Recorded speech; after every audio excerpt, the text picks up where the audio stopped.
사도행전 6장 8절에서 15절의 말씀을 가지고 복음의 영광이 있는 사람, 복음의 영광이 있는 사람이라는 제목으로 함께 말씀을 나누고자 합니다.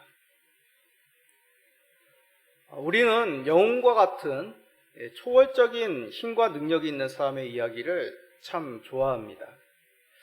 아무래도 우리 여성분들보다는 남성분들이 이런 이야기를 좋아하는 것 같습니다.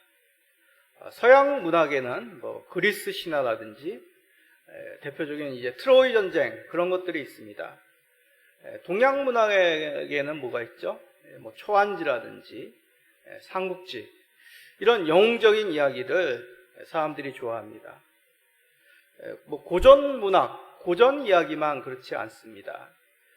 몇 년에 걸쳐 이제 세계 극장가에서 상영하였던 마블 영화사라는 그런 영화사에서 만든 각종 히어로물들 많은 세계인들이 환호하며 보았죠. 저도 거의 그런 시리즈를 빠지지 않고 다 본 것 같습니다. 물론 공상과학물이기 때문에 대부분 현실적인 그런 내용은 아닙니다. 그럼에도 세계인들이 환호하는 이유, 그 중에 하나는 단순한 영웅적인 서사물을 넘어서 각각의 이야기들이 스토리를 담고 있기 때문입니다. 휴머니즘이라든지 패배자들의 어떤 각성, 또 패권주의에 대한 경고들, 그리고 자유와 정의에 대한 고민들, 각각 나름대로 이야기들이 있고 그 이야기를 영웅적 이야기와 함께 또 화려한 그래픽으로 볼거리들을 선사하였기 때문에 많은 사람들이 이 영화를 보고 또 환호한 것이라 생각이 됩니다. 이런 영웅에 관한 이야기를 읽다 보면 일종의 대리만족을 느낍니다. 나는 그럴 용기와 능력은 없지만 여기서 등장하는 영웅들은 용기와 능력을 가지고 있는 것이죠. 그래서 이들로 말미암아 독자로 하여금, 관람객으로 하여금 만족을 느끼게 합니다. 한편으로는 또 영웅을 닮고 싶은 마음들이 생기게 되죠. 영웅이 가지고 있는 긍정적인 모습들, 능력 있는 모습을 닮고자 합니다. 근데 이것은 좀 좋은 의미죠. 나쁜 의미도 있습니다. 제가 어릴 적에는 이제 슈퍼맨이 대표적인 이제 영웅이었죠. 그래서 슈퍼맨 영화를 본 아이들이 집 2층이나 옥상에 올라가서 땅에 뛰어내리다가 다친 아이들, 그런 뉴스도 신문에 나고 하였습니다. 이와 같이 사람들이 무모하게 영웅을 모방하거나 현실 세계와 허구 세계를 구분하지 못한 그런 부정적인 모습도 영웅의 이야기 속에는 있습니다. 그럼 우리들의 신앙의 세계는 어떻습니까? 신앙에도 영웅이 있을까요?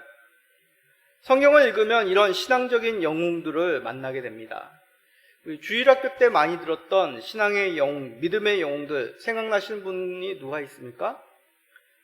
대표적으로 믿음의 조상 아브라함, 또 하나님의 마음에 합한 자 다윗, 또 많이들 좋아하시죠? 아마 우리나라 사람들이 가장 좋아하는 것 같은데 지혜의 왕 솔로몬.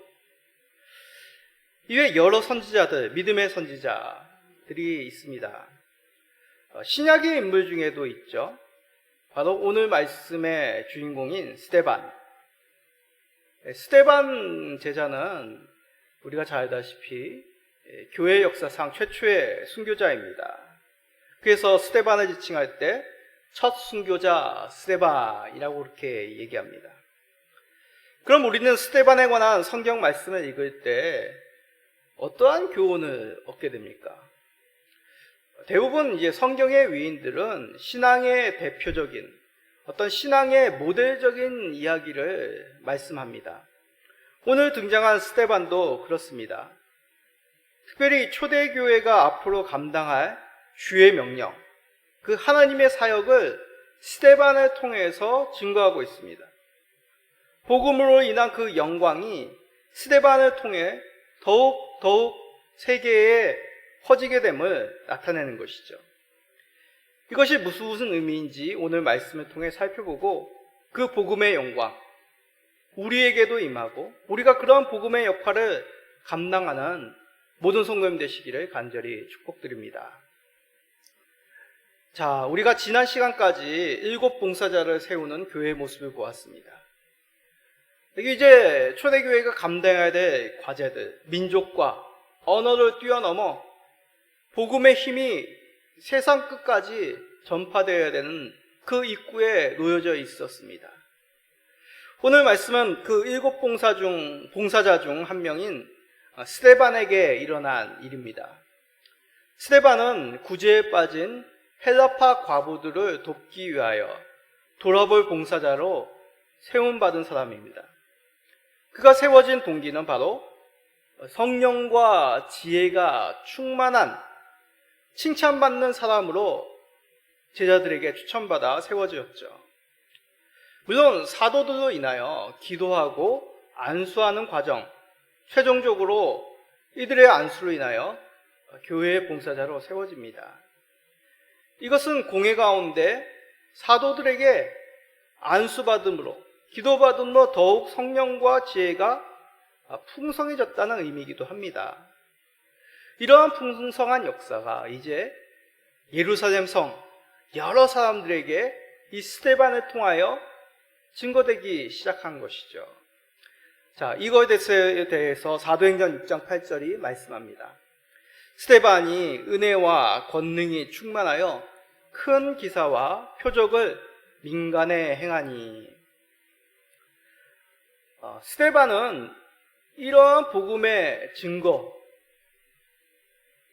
스데반의 이런 사역은 증거는 특별한 의미가 있습니다. 스데반 이전까지는 사도들로 인하여 복음과 기사가 표적이 증거되었습니다. 오순절 성령 강림 후에 사도들은 복음을 가지고 예루살렘에 있는 유대인들에게 증언하였죠. 산헤드린 공회까지 복음을 증거하였습니다.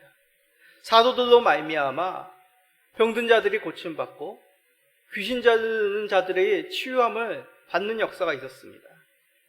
그런데 이제 스데반을 통해서도 큰 기사와 놀라운 표적이 일어나게 된 것입니다. 물론 스데반이 행한 이 기사와 표적이 무엇이냐? 앞에서 언급한 헬라파 과부들과 같이 소외된 사람들을 봉사하는, 섬기는 그러한 사역도 이 기사와 표적에 포함이 되어 있습니다. 그러나 그 중에는 심적이든 육체적이든 온전치 못한 자들이 예수 그리스도의 이름으로 말미암아 치유되고 회복되는 놀라운 은혜가 이 스데반을 통하여서도 나타나게 된 것이죠. 이는 앞으로 복음의 영광이 어떤 사람들을 통해서 증거되는지를 말씀하고 있는 것입니다.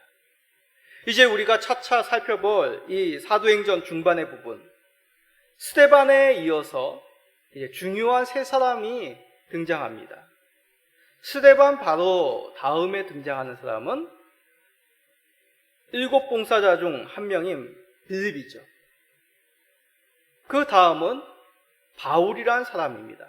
그리고 마지막으로 잘 알려지지 않고 짧게 등장하지만 아주 중요한 의미를 가지고 있는 로마인 고넬료가 등장합니다. 이 4명의 사람들의 공통점이 무엇입니까? 물론 이제 복음의 증거와 결실을 맺었다. 이들에게 복음이 주어지고 예수님을 믿었다라는 것이죠. 그러나 더 중요한 것은 유대를 벗어나 이방의 선교의 결실이 이 4명을 통하여 나타났다는 것입니다. 자, 잠깐 설명을 하면 빌립은 어떤 사람입니까? 이제 우리가 살펴보겠지만 빌립은 사마리아에까지 복음을 전합니다. 그리고 우리가 잘 알고 있는 이디오피아 내시에게도 복음을 전하는 사람이 빌립이죠. 바울은 뭐 더 잘 알고 있습니다. 예수님이 세우신 이방의 사도로 부름을 받습니다. 고넬료는 어떤 사람입니까? 베드로의 꿈을 통해서 이방인들도 하나님의 은혜로 말미암아 거룩해 되는 하나님의 백성이 되는 것을 나타낸 이방의 회심자입니다. 그 시작이 바로 스데반이라는 것이죠. 어찌 보면 이 스데반은 뒤에 언급되는 이 세 명보다 이방에 대한 복음 전파가 잘 나타나지 않는 그런 인물이기도 합니다. 그럼에도 그는 헬라파 과부와 같이 문화와 언어의 벽으로 인해 소외된 사람들에게 예수 그리스도의 복음의 은혜가 전파되는 통로로 감당하는 사람인 것이죠. 이 스데반이 외국어를 잘해서가 아닙니다. 재정장부 출납을 잘하는 그런 동기산이 밝은 사람이어서 이러한 은혜의 역사가 일어난 것이 아니죠. 바로 예수 그리스도의 은혜, 성령님의 권능이 충만한 제자였기 때문에 이러한 하나님의 놀라운 역사가 그를 통해 일어난 것입니다. 이는 우리가 새겨야 될 참 중요한 내용입니다. 물론 사도가 7 봉사자를 세워 봉사의 일을 맡기고 사도들은 말씀과 기도에 집중하였습니다. 사역을 각각 나누어서 행하였다는 것이죠. 그러므로 앞으로 교회는 하나님이 세우신 봉사자들도 각각의 하나님이 주신 은사대로 함께 세워져 감을 말씀합니다. 교회의 사역만 그러겠습니까? 복음의 전파의 사역도 같은 원리란 얘기죠. 이제 사도 외에 제자들로 말미암아서도 복음이 전파되어지고 은혜와 권능이 나타나게 되었다는 것입니다. 생각해 보십시오.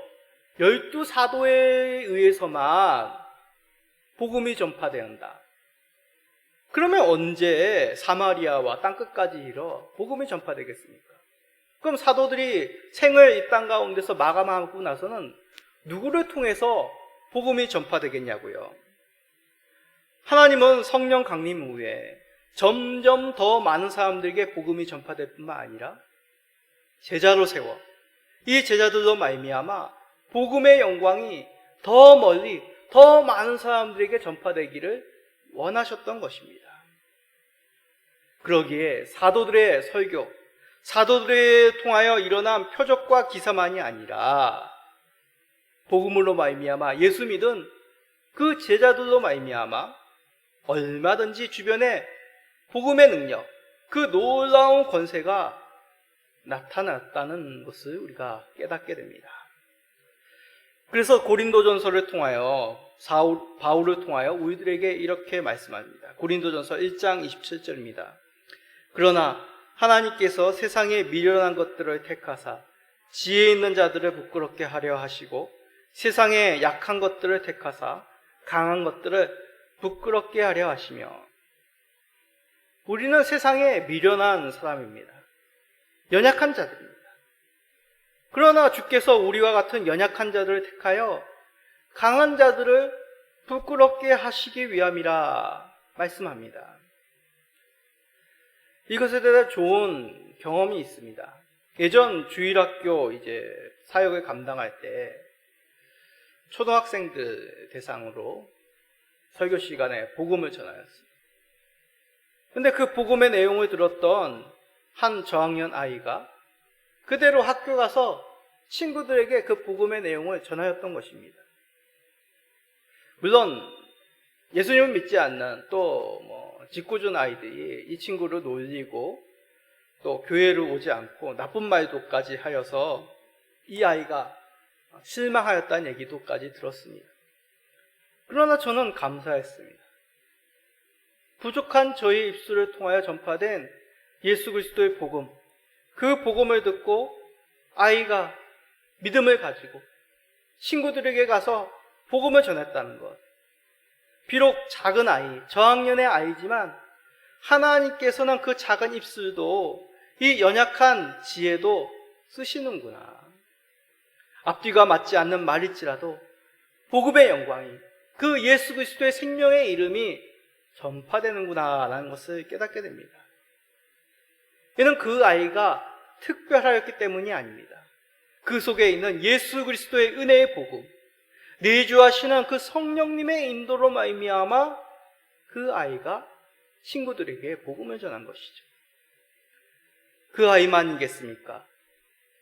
나이 드신 노부모님들이 예수님을 믿고 노인정에 가서 친구들에게 복음을 전합니다. 예수님을 믿은 지 얼마 되지 않은 그런 초신자분들도 믿지 않는 남편에게, 자녀들에게 복음을 전합니다. 그 속에 예수 그리스도가 함께 하시고 성령님의 인도로 말미암아 복음의 영광이 드러나게 되는 것이죠. 우리는 이 사실을 기억해야 됩니다. 스데반이 바로 그 시작이었음을, 스데반과 함께 하시는 성령님께서, 스데반 속에 있는 그 예수 그리스도께서 그로 말미암아 은혜와 권능을 드러나게 하신 것이죠.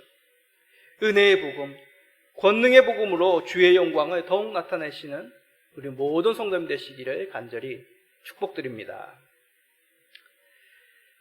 자, 하나님의 뜻은 이제 사도들로부터 이제 다른 제자들에게까지 복음의 증거의 사역이 나타나기를 원하셨습니다. 그런데 더 놀라운 것은 이에 맞추어 세상의 회방도 그와 같이 더욱 거세게 더 많은 사람들로 인하여 핍박하기 시작했다는 것입니다. 사도들이 복음을 증거할 때는 누가 앞서서 사도들의 복음 전함을 막았습니까? 대제사장과 공회원들이죠. 선해드린 공회원들 대부분 사두개인들과 바리새인들로 구성되었다고 하였습니다. 이들이 사도들을 핍박하였습니다. 자신들의 휘하에 있는 성전 관리하는 사람들을 보내고 종들을 통해서 완력을 쓰기도 하였던 그들이었습니다. 그런데 이제 새로운 사람들이 나타나 스데반의 복음 전파를 방해하기 시작하였습니다. 자, 사도행전 6장 9절입니다. 이른바 자유민들, 즉 구레네인, 알렉산드리아인, 길르기아와 아시아에서 온 사람들의 회당에서 어떤 자들이 일어나 스데반과 더불어 논쟁할세. 스데반의 복음 전파를 회방한 사람들, 이들이 정확히 어떠한 사람들이냐에 대해서는 학자마다 의견들이 좀 다양합니다. 자유민들이 거하는 회당의 사람들, 구레네인의 사람들이 거하는 회당의 사람들, 알렉산드리아인, 이렇게 각각의 회당의 사람들이 함께 모여 스데반을 방해하였다라고 얘기하는 학자들도 있고, 또 어떤 학자들은 자유민들의 회당, 또 구레네 알렉산드리아와 같은 북아프리카에서 온 유대인들이 모인 회당, 길르기아 아시아에서 같이 소아시아에서 온 유대인들이 모인 회당, 이렇게 한 두세 개의 회당의 사람들이다라고 얘기하는 사람도 있습니다. 또 어떤 학자는 각각에 있는 그 자유민들, 유대인들이 함께 모이는 한 회당에 온 사람들이다. 우리가 이 문구에 대해서 정확히 알 수 있지는 못합니다. 근데 중요한 것은 이들의 정체성입니다. 이들은 말씀에서와 같이 자유민들이었습니다. 이 당시 로마 시대 때 자유민이라는 것은 예전의 노예였으나 자유민으로 해방된 사람들을 포함한 일반적인 사람들입니다. 크게 왕족, 귀족, 또 평민들, 일반인 자유민들, 그리고 노예, 이런 구성으로 로마는 돼 있지 않습니까? 근데 이들은 보통 평민, 일반인, 자유민들이었다는 것이죠. 근데 그 사람들의 출신이 구레네인, 알렉산드리아인, 이것은 북아프리카 지역에 있는 지역입니다. 그곳에서부터 온 유대인이었다는 얘기죠. 길르기아와 아시아는 소아시아, 지금의 터키 지방 소아시아 출신의 유대인들을 의미합니다. 이들은 자유민입니다. 그러기에 얼마든지 로마 풍습에 그 당시의 경제적인 문화에 익숙하게 동화되어서 자유롭게 살 수 있었던 사람들입니다. 근데 로마의 풍습, 어떤 경제적이고 로마의 신들을 섬기는 그러한 문화에 휩쓸리지 않고 유대 종교, 유대교, 유대 회당에 속하여 있었다는 것이죠. 그만큼 그들 속에는 유대교에 대한, 유대인이라는 그 사실에 대해 자부심을 가지고 열정적인 사람이었음을 알 수 있습니다. 지금도 보수 유대인들이 유대교에 얼마나 열정적인지를 알 수 있는 사건이 최근에 있었습니다. 5월 달로 기억하고 있습니다. 5월에 이스라엘 회당, 특별한 이스라엘 절기에 유대인들이 각지에서 모여 회당에 참석하여 종교 행사를 합니다. 근데 얼마나 많은 사람들이 모이고 또 그곳에서 막 노래에 맞춰, 그들의 찬송에 맞춰 춤을 추고 몸을 흔드는지 관람석이 붕괴한 사건이 있었습니다. 기억나십니까? 그래서 수백 명이 일시에 붕괴된 관람석으로 인하여 다치고 사망한 사건이 있었습니다. 이렇듯 지금도 정통 유대인들은 종교심을 가지고 민족에 대한 그 우월 의식을 가지고 그렇게 열렬히 유대교에 합력하는 것이죠.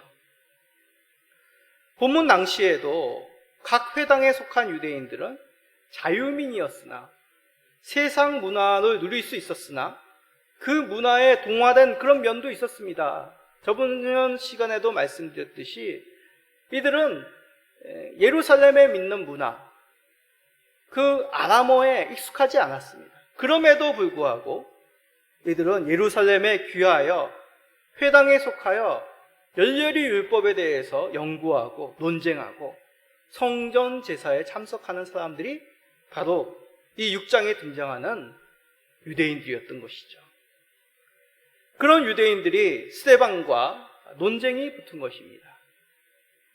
그런데 스데반이 지혜와 성령으로 말하니 이들이 당해낼 수가 없었습니다. 자, 그러면 자신이 가지고 있는 그 성경의 지식, 성경의 이해가 무엇인가 잘못되었는지, 무엇인가 놓치고 있는 부분이 없는지 다시 구약의 말씀을 찾아보고 진짜 하나님이 말씀하시는 것이 무슨 뜻인지 깨달아야 되지 않겠습니까? 그런데 이들은 어떻게 합니까? 사람을 매수하여 스데반이 모세와 하나님을 모욕하였다며 거짓을 전파합니다.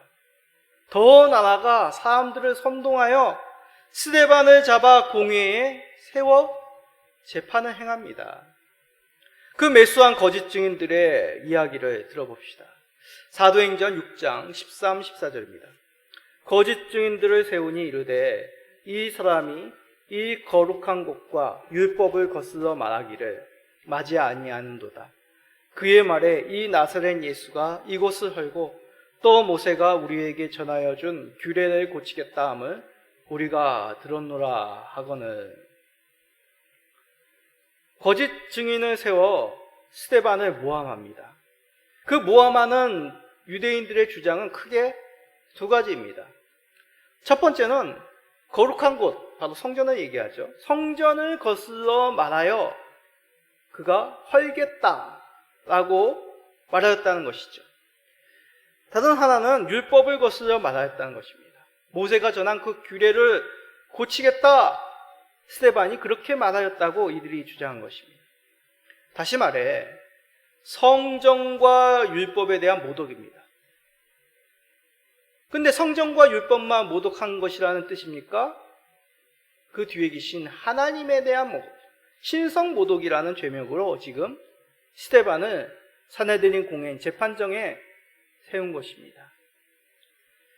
우리는 이 대목에서 궁금함이 생기기 마련입니다. 정말 스데반이 어떻게 말했을까? 그 해답의 중요한 열쇠는 바로 스데반이 나사렛 예수가 성전과 규례를 없애고 고치겠다라고 전한 것을 이 거짓 증거자들이 들었다는 내용입니다. 다시 말해 스데반이 자신의 생각, 없던 것을 지어서 말한 것이 아니라 스데반이 말하기를 그가 따르는 나사렛 예수라는 사람의 이야기를 그대로 받아 성전을 허물고 모세의 규례를 새롭게 고치겠다고 얘기하는 것을 이 거짓 증거자들이 들었다며 사내들인 공회에 고한 것이죠. 자, 어디서 많이 들어본 내용 아닙니까? 유대인들이 예수님을 십자가에 못 박기 위하여 공회에 걸어놓은 죄명입니다. 마태복음 26장 61절입니다. 이르되 이 사람의 말이 내가 하나님의 성전을 헐고 사흘 동안에 지을 수 있다 하더라 하니, 이 예수님을 십자가에 못 박았던 이 유대인, 대제사장의 무리들, 바리새인들의 무리들도 이렇게 얘기한 것이죠. 예수님이 말씀하시기를 성전을 헐고 사흘 만에 짓겠다고 얘기했다. 성전에 대한 모독이다. 하나님에 대한 모독이다. 라며 예수님을 공회에 세운 것입니다. 그러나 예수님이 말씀하시는 그런 의미가 아니죠. 건물의 성전이 아니라 바로 참된 성전이신 예수님 자신의 의미를 말씀함입니다. 이제 건물의 성전의 시대가 끝나고 예수님의 시대, 참된 성전이신 예수님의 시대가 이르렀음을 예수님은 증거하신 것이죠. 그래서 요한을 통해 분명하게 이 사실을 전합니다. 자, 요한복음 20장 2장 20절 21절 우리 다 같이 크게 읽어봅시다. 유대인들이 이르되 이 성전은 46년 동안의 지었건을 내가 3일 동안에 일으키겠느냐 하더라. 그러나 예수는 성정된 자기 육체를 가리켜 말씀하신 것이라. 그런데 유대인들은 이것을 알지 못하였죠. 문자적으로 예수님의 말씀을 그대로 가져왔습니다. 그러나 예수님의 말씀의 1차적인 의미는 참된 성전의 시제가 도래하였다. 그 성전은 예수님 자신의 육체임을 말씀한 것이죠. 그러기에 3일 동안 다시 일으키겠다는 것은 예수님께서 3일 후 부활하심을 나타내는 예언의 말씀입니다. 그런데 그러한 내용을 스데반도 전하였다는 것이죠. 스데반도 예수님과 같이 예수님의 참된 성전이심을 증거하였다는 것입니다. 율법도 같은 의미입니다. 예수님은 결코 율법을 폐하러 오신 분이 아닙니다. 율법을 완성하신 분이시죠. 구약의 제사와 그 율법은 예수님이 오심으로 완성되었습니다. 그 형식은 폐해진 것이죠. 우리가 구약의 율법대로 제사를 드리거나 어떤 종교적인 모습을 가지지 않는 이유가 예수 그리스도로 말미암아 형식은 폐지되었기 때문입니다. 예수 그리스도 안에서 그 의미가 완성되었음을 믿기 때문에 우리는 구약의 율법을 폐지한 것이 아니라 예수 그리스도 안에서 완성됨을 누리고 있는 것입니다. 이 내용을 스데반이 사람들에게 전한 것이죠. 그러기에 말로 보면 어떤 의미로는 유대인들의 주장과 같이 성전과 율법을 폐하였음이 스데반의 입을 통하여 증거된 것이기도 합니다. 그러나 그것은 문자적인 내용이죠. 그 의미는 예수님이 참된 성전이시요 율법의 완성임을 스데반이 증거했다는 것입니다. 결코 예수님은 성전이 더 이상 하나님 나라에 없다, 사라졌다고 말하지 않습니다. 율법이 하나님을 믿는 백성들에게 없어졌다라고 말하지 않습니다. 예수 안에서 성전이 영원히 그의 육체로 말미암아 무너지지 않고 예수 그리스도가 참된 율법의 완성으로 우리들에게 그 율법의 누림의 은혜가 주어졌음을 성경은 말씀하고 있습니다. 그러기에 유대인들의 주장처럼 폐지되었다, 무너졌다, 이것을 없애고 새로운 것을 만든다는 의미가 아니라 성전이 참되게 되었다, 율법이 완성되었다라고 스데반은 증거한 것입니다. 이런 의미로 복음을 그가 전한 것이죠. 자, 상식적으로 봐도 모형이나 불완전한 것보다 진짜 온전한 것이 더 좋은 것입니다. 그렇죠? 아니, 모델이 중요합니까? 진짜가 중요하지 않습니까? 우리 성도님들, 모델 하우스가 좋습니까? 그 모델 하우스 실제 아파트가 좋습니까? 두 가지 놓고 그냥 주어진다 하면 다들 100이면 100. 실제 그 아파트가 좋습니다. 마찬가지죠. 그래서 이 내용은 히브리서 9장 11절에 이렇게 말합니다. 그리스도께서는 장래 좋은 일에 대제사장으로 오사 손으로 짓지 아니한 것 곧 이 창조에 속하지 아니한 더 크고 온전한 장막으로 말미암아. 우리 예수님께서 대제사장으로 오신 것, 사람의 손으로 짓지 아니하는 더 크고 온전한 장막, 성전으로 오셨다는 것입니다. 그런데 유대인들은 어떻습니까? 그들의 뇌리 속에서, 그들의 문화, 그들의 사고 속에서는 구약의 성전, 모세의 율법, 그 문자적이고 눈에 보이는 것이 더 중요했습니다. 율법의 의미보다 문자적인 내용이 그들의 목숨이었습니다. 그들의 자랑이었습니다. 성전의 그 참된 의미,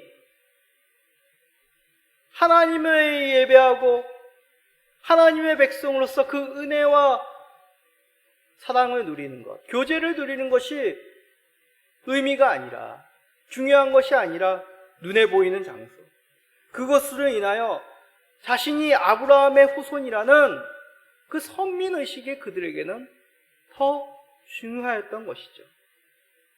사도들을 재판하였던 사두개인들이 그러하지 않았습니까? 눈에 보이는 그 현실 속에 그 명예와 안전만을 바라보므로 하나님께서 이제 행하시는 놀라운 구원의 사역을 깨닫지 못한 그들이었습니다. 그런데 이제 사도를 넘어 제자들에게까지 복음이 전파되는 이 시점에 유대인들은 그런 하나님의 은혜, 복음의 능력보다, 새롭게 일어나는 그 놀라운 구원의 역사보다 이 땅의 전통, 사람들이 만든 그 율례, 문자적인 율법의 의미, 그것만을 주구장창 주장하며 스데반을 통하여 증거되는 그 복음을 방해하며 핍박하였던 것이죠. 더 안타까운 것은 자신들의 무지가 드러났지만, 스데반의 논쟁으로 그것이 낱낱이 밝혀졌지만 시인하지 못하고 사람들을 매수하고 거짓과 선동과 폭력으로 하나님의 놀라운 구원의 역사를 가로막고 있는 이들이었다는 것입니다. 우리는 이 사실을 통하여 깨닫게 되는 것이죠. 복음은 이렇듯 세상의 무지를 깨닫게 하는 놀라운 진리의 영광임을 우리는 알게 됩니다. 세상이 헛되게 하는, 그 세상이 자랑하고 있는 그 헛된 가치관들, 이 땅의 명예들, 그것을 부끄럽게 만드는 놀라운 진실된 사실, 그것이 바로 복음이 가지고 있는 놀라운 영광이옵니다. 그러기에 이를 알면서 미련하게 인정하지 않는 그 세상에 대해서 우리는 두려워할 필요가 없습니다. 세상을 오히려 부끄럽게 만드는 이 복음을 자랑스럽게 여기시는 우리 모든 성도님 되시기를 간절히 축복드립니다. 자, 이렇게 은혜와 권능이 충만함으로 복음의 영광을 드러내는 그 성도의 모습, 어떻게 비춰질까요? 스데반의 모습을 살펴봅시다. 사도행전 6장 15절입니다. 공회 중에 앉은 사람들이 다 스데반을 주목하여 보니 그 얼굴이 천사의 얼굴과 같더라. 지금 스데반은 공회원들에게 둘러싸여 있습니다. 사도들은 그래도 베드로와 요한 두 명이나 사도들 여럿이 공회 앞에 섰습니다. 그런데 이제 스데반은 혈혈단신으로 공회원 재판 자리에 그 중간에 서 있는 것이죠. 매수자들이 거짓 증거로 재판에 스데반에게 불리하도록 만듭니다. 자, 이 정도면 우리 같으면 얼굴이 굳어질 것입니다. 또 거짓된 증거로 분노함으로 얼굴이 새빨개질 것입니다. 그러나 놀랍게 스데반의 얼굴은 천사의 얼굴과 같다고 합니다. 천사의 얼굴이란 얼굴에 광채가 난다는 것이죠. 보통 우리가 뭐 좋은 일이 있으면 아이고 얼굴이 좋아 보이네요, 화색이 돕니다. 그런 말을 하죠. 근데 그것은 그 이상의 의미입니다. 얼굴빛이 광채가 내었다. 성경에 그런 사람, 대표적인 사람이 있습니다. 바로 구약의 모세입니다. 출애굽기 34장 29절입니다. 모세가 그 증거의 두 판을 모세의 손에 들고 시내산에서 내려오니 그 산에서 내려올 때에 모세는 자기가 여호와와 말하였으므로 말미암아 얼굴 피부에 광채가 나나 깨닫지 못하더라. 모세는 시내산에서 하나님을 뵙습니다. 그리고 하나님의 율법을 받은 후에 산 밑에 이스라엘 진영으로 내려옵니다. 그런데 그 얼굴이 어떻다고요? 광채가 납니다. 시내산에서 모세는 하나님을 뵈므로 말미암아 그 하나님으로부터 율법을 받음으로 말미암아 그 시내산에서 하늘의 그 성전의 모습을 봄으로 말미암아 모세의 얼굴이 빛이 났던 것이죠. 그런데 지금 스데반의 얼굴에서 뭐가 난다고요? 광채가 나고 있습니다. 모세에게 임하였던 그 광채가 스데반에게 임한 것이죠. 율법을 받은 모세에게 임한 그 영광이 지금 스데반에게 임하고 있다는 것입니다. 스데반은 모세가 받은 의문의 율법이 아니라 완성된 율법, 그것을 소유하였습니다. 스데반은 모세가 받은 그 하늘의 모형의 성전의 도면이 아니라 영원히 무너지지 않는 영원한 성전을 그 안에 소유하였습니다. 모세는 그저 하나님의 영광의 일부만을 보았지만 스데반은 성육신 하나님을 그의 안에 주인으로 모시고 있었습니다. 이를 증거하시기에 모세에게 임한 그 영광의 광채를 스데반의 얼굴에도 허락하신 것이죠. 그 속에 있는 율법의 완성, 스데반 속에 있는 영원한 성전, 스데반 속에 있는 성육신 하신 하나님이 누구겠습니까? 예수 그리스도이십니다. 스데반 속에 계신 예수 그리스도로 말미암아 하나님이 그의 얼굴에 광채가 나게 하신 것이죠. 그러므로 스데반의 얼굴의 광채는 특별한 하나님의 권능입니다. 스데반을 통하여 특별하게 그 속에 계신 그 영광을 드러내시기 위하여 얼굴에 광채를 허락하신 것이죠. 이것은 우리에게 어떤 의미겠습니까? 물론 우리는 스데반도 아닙니다. 초대교회 시절처럼 지금 유대인들의 벽을 넘어 세계 각지에 복음을 전파하는 그 십전도 아닙니다. 그러나 우리 안에 계신 예수 그리스도, 그 복음의 영광은 동일한 것이죠. 그러기에 우리를 온전케 하신 그 복음의 영광의 빛을 우리를 통하여 나타내시고자 하는 것이 주님의 뜻입니다. 바울을 통하여 그 사실을 이렇게 말씀합니다. 빌립보서 2장 15절입니다. 이는 너희가 흠이 없고, 다 같이 크게 읽읍시다. 시작. 이는 너희가 흠이 없고 순전하여 어그러지고 거스리는 세대 가운데서 하나님의 흠 없는 자녀로 세상에서 그들 가운데 빛들로 나타내며. 얼마나 감격스러운 말씀입니까? 우리를 예수 그리스도로 말미암아 흠 없게 하셨다고 합니다. 우리로 말미암아 흠 없게 하시고 세상의 빛들로 나타나게 하신다고 합니다. 비록 우리가 스데반과 같이 놀라운 표적과 기사를 행할 수 없음에도 우리가 스데반에게 임한 그 하늘의 광채가 없을지라도 우리 안에 계신 예수 그리스도로 말미암아 흠이 없게 하시고 그 놀라운 복음의 빛을 드러나게 하시는 것이 하나님의 뜻이요 지금도 행하시는 놀라운 능력과 기사라는 것이죠. 세상은 여전히 자신의 우매함을 시인하지 않고 있습니다. 우리는 비록 사도가 아니고 스데반과 같은 믿음의 영웅도 아닙니다. 그러나 우리 안에 있는 주 예수 그리스도의 복음, 이로 인하여 하나님의 영광을 드러내시는 놀라운 특권을 우리가 얻고 있다는 것이죠. 그러므로 우리 안에 있는 그 복음의 영광을 자랑스러워합시다.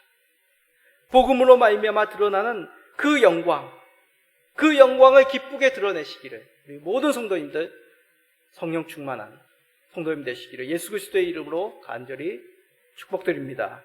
아멘.